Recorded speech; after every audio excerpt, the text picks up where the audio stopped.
Friends, only study YouTube channel पर आप सबका स्वागत है।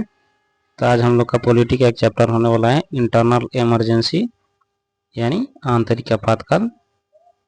इसके बारे में क्यों पढ़ रहे हैं हम लोग, इसके पीछे का कारण है 25 जून 2024 को जो फर्स्ट टाइम इमरजेंसी इम्प्लीमेंट किया गया था इंडिया में 1975 में, जो 77 तक चला था, उसके टोटल 50 साल पूरे हो चुके हैं। तो इसके बारे में पढ़ेंगे और टोटल इमरजेंसी के जितने भी प्रोविजंस हैं और किस तरह से इसको इम्प्लीमेंट किया जाता है इसके बारे में डिटेल से पढ़ेंगे। इनके संवैधानिक या कॉन्स्टिट्यूशनल प्रोविजन क्या क्या हैं, ये किस तरह से काम करते हैं, राष्ट्रपति की शक्तियाँ क्या हैं, मिनिस्ट्री ऑफ कैबिनेट का किस तरह से रिस्पॉन्सिबल है इमरजेंसी को लेकर, राज्यसभा, हमारे राज्य विधानसभा, वहीं लोकसभा का क्या क्या उत्तरदायित्व तो दिए गए हैं हमारे संविधान के तहत। तो पहला टॉपिक आता है कि इसे संविधान के किस किस आर्टिकल में उल्लेख किया गया है। तो ये बात करिए जाए तो आर्टिकल्स आते हैं हमारे 352 से 360 तक, जिसमें हमारे इंटरनल इमरजेंसी से लेकर एंड फाइनेंशियल इमरजेंसी के बारे में बात की गई है। अगर बात की जाए इसकी तो किस पार्ट्स में संविधान का आता है, तो ये भाग हमारे आते हैं 18, दैट मीन्स 18। तो इसके आर्टिकल की बात किया जाए तो पहला इंटरनल इमरजेंसी से रिलेटेड या राष्ट्रीय आपातकाल से रिलेटेड कौन सा आर्टिकल, तो आर्टिकल 352 है, जिसमें नेशनल इमरजेंसी की बात की गई है।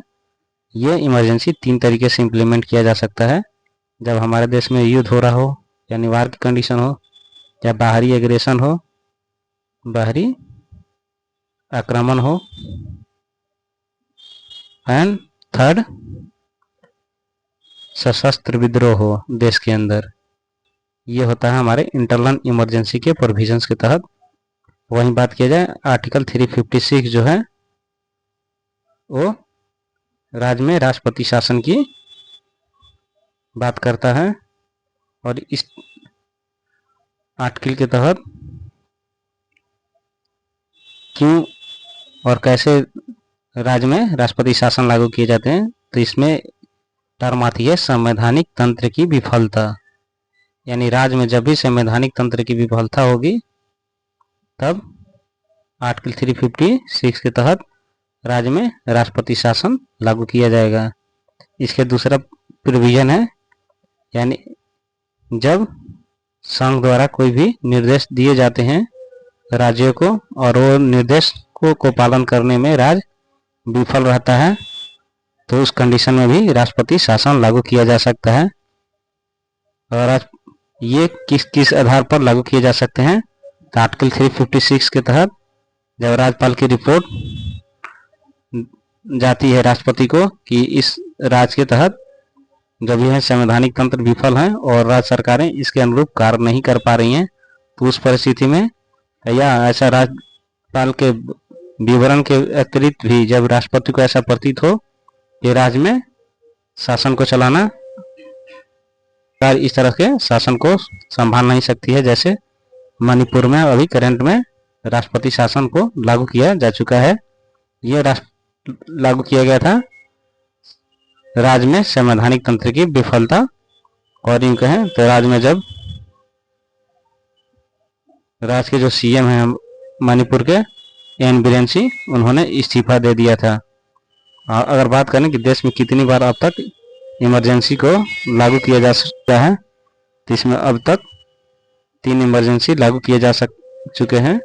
पहला लागू हुआ था 1962 में जब इंडो चाइना वार हुआ था, दूसरा लागू हुआ था 1971 में जब बाहरी आक्रमण, ये भी जब पाकिस्तान के साथ वार हुआ था, और थर्ड लागू हुआ था 1975 में जो हमारी प्रधानमंत्री श्रीमती इंदिरा गांधी ने। अब इसके बात करें कि ये आपातकाल या इमरजेंसी कितने प्रकार के होते हैं, तो ये मेनली 3 टाइप्स के होते हैं, जिसमें पहला आता है राष्ट्रीय आपातकाल नेशनल इमरजेंसी, दूसरा आता है हमारा राष्ट्रपति शासन,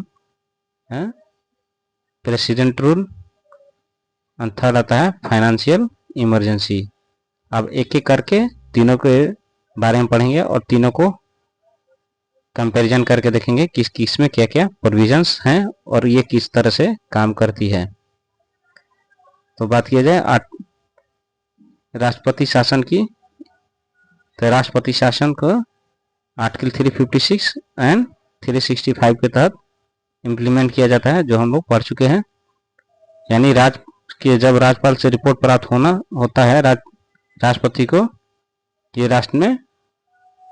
राज्य में हमारी संवैधानिक तंत्र विफल है, वहां पर राष्ट्रपति शासन लागू किया जाए या राष्ट्रपति को खुद इसकी आवश्यकता महसूस हो।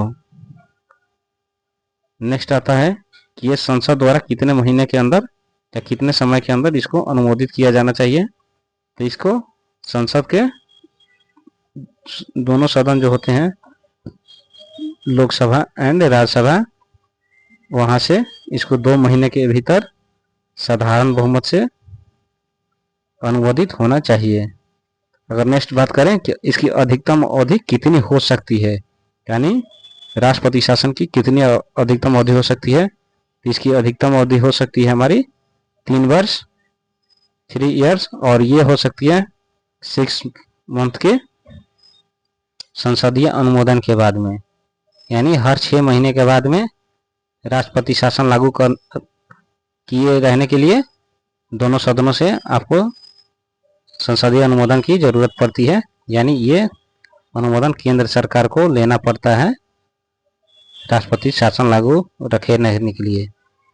ये रद्द करने का इसका प्रोविजन क्या है, तो इसे कभी भी राष्ट्रपति द्वारा रद्द किया जा सकता है। इसके लिए कोई संसदीय प्रक्रिया का उल्लेख नहीं है, या यूं कहें तो राज्यसभा या लोकसभा से किसी भी तरीके का अनुमोदन की आवश्यकता नहीं पड़ती है। यदि निर्धारित समय के भीतर संसद द्वारा अनुमोदित नहीं किया जाता है, यानी 6 महीने के जो टर्म्स दिए होते हैं, इसमें हमारे लोकसभा या राज्यसभा से इसकी अनुमोदन या सिफारिश नहीं होती है कि इसको कंटिन्यू रखा जाए, तो ये ऑटोमेटिक राष्ट्रपति शासन समाप्त हो जाता है, यानी प्रेसिडेंट रूल समाप्त हो जाता है। इसकी अगर जुडिशियल रिव्यू की बात करी जाए तो इसकी जुडिशियल रिव्यू किस आधार पर की जा सकती है, तो इसका एक ही काम है, जहां पर संवैधानिक तंत्र की विफलता होगी उसके आधार पर ही इसकी वैधता को चुनौती दी जा सकती है। इसका कब कब यूज हुआ है, तो खासकर 1970 से जब केंद्र में सरकार विपक्षी पार्टी की हो जाती थी, या यूँ कहें कि मान लीजिए आज बीजेपी की सरकार है केंद्र में, राज्यों में कांग्रेस की सरकार रही है, तो अभी मान लीजिए 2-3 राज्यों में कांग्रेस की सरकार है, जैसे हिमाचल प्रदेश, तो यहाँ पर इसको ओवररूल कर दिया जाता था कि देश की जो जनता है वो केंद्रीय पार्टी के यानी बीजेपी के सपोर्ट में है, तो कांग्रेस शासित राज्यों को खत्म कर दिया जा रहा था। तो इसके बीच में देखा जाए तो 1970 से 1980 के बीच में सबसे ज़्यादा बार राष्ट्रपति शासन लागू किया गया, और इसका पहला इम्प्लीमेंटेशन पंजाब राज्य में किया गया था। नेक्स्ट अपना आता है आर्टिकल 352 के तहत हमारा राष्ट्रीय आपातकाल यानी नेशनल इमरजेंसी, इसका उद्घोषणा कैसे किया जाता है, तो इसको सबसे पहले भारत के राष्ट्रपति द्वारा मंत्रिमंडल के जो होते हैं सदस्य, मंत्रिमंडल के लिखित सिफारिश पर ही किया जा सकता है, न कि खुद के विल पर। जैसे कि 1975 में हमारे राष्ट्रपति इंदिरा गांधी ने इसको इम्प्लीमेंट कर दिया था। इसकी घोषणा के आधार क्या क्या हो सकते हैं, इमरजेंसी को डिक्लेयर करने के बेसिस क्या हो सकते हैं, तो इसके 3 बेसिस हो सकते हैं जो हम लोग पहले पढ़ चुके हैं। या तो वार का कंडीशन हो, युद्ध का, दूसरा होता है एक्सटर्नल एग्रेशन का, थर्ड है हमारा रिवेलियन का या सशस्त्र विद्रोह का, जिसको इंटरनल डिस्टर्बेंस भी बोला जाता है। अगर इसके संसदीय अनुमोदन की बात की जाए तो इसको हर महीने आपको संसद के दोनों सदनों से विशेष बहुमत द्वारा अनुमोदित होना चाहिए। ये अनिश्चित काल के लिए भी रखा जा सकता है नेशनल इमरजेंसी को, लेकिन हर 6 महीने के बाद संसद के दोनों सदनों से आपको इसके अनुमोदन को पास कराना पड़ता है।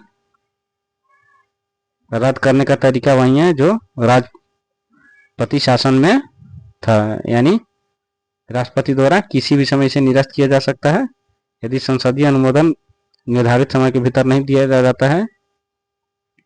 या यूँ कहें कि जो हमारे संसदीय अनुमोदन की टाइम पीरियड है 1 मंथ नेशनल इमरजेंसी के लिए, अगर इस 1 मंथ में नहीं अनुमोदन होता है हमारे संसद से यानी लोकसभा राज्यसभा से, तो ये ऑटोमेटिक डिजॉल्व हो जाती है और ये ऑटोमेटिक खत्म हो जाती है। विशेष क्या आधार हैं उसके आधार को चेक किया जा सकता है, इस आधार पर इसकी न्यायिक समीक्षा की जा सकती है कि नेशनल इमरजेंसी लागू करने का आपके पास क्या बेसिक फैक्ट्स हैं या वैधता क्या है इसकी। इसका उपयोग कब कब हुआ है, हिस्टोरिक उपयोग तो हम लोग पढ़ चुके 1962 से लेकर 71 एंड 75। लास्ट आता है हमारा नेशनल इमरजेंसी रिगार्डिंग फाइनेंस यानी वित्तीय आपातकाल, तो ये भारत के राष्ट्रपति द्वारा लागू किया जाता है। भारत या उसके किसी भी क्षेत्र में इसे लागू किया जा सकता है। जैसे मान लीजिए कि हमारा इसको भी संसद द्वारा अनुमोदन 2 महीने के भीतर करना होगा, जो साधारण बहुमत द्वारा होगा। संसद कहने का मतलब होता है यहाँ पर लोकसभा एंड राज्यसभा दोनों से अनुमोदित होना चाहिए। इसको अधिकतम अवधि अनलिमिटेड हो सकती है अनिश्चित काल तक, लेकिन हर 6 महीने में आपको संसदीय अनुमोदन के अधीन इसे रखा गया है।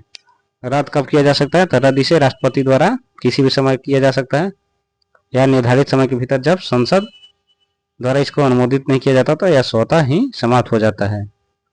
इसकी न्यायिक समीक्षा की बात करें तो इसको किस आधार पर न्यायिक समीक्षा की जा सकती है, तो इसको भी उसके उद्घोषणा का जो आधार होता है उस आधार के बेसिस पर ही इसकी न्यायिक जुरिडिक्शन होती है, यानी न्यायिक पुनर्विलोकन किया जा सकता है। इसका उपयोग आज तक नहीं किया गया है। ये रहा हमारा थोड़ा सा शॉर्ट में नेशनल इमरजेंसी और राष्ट्रपति शासन के बारे में।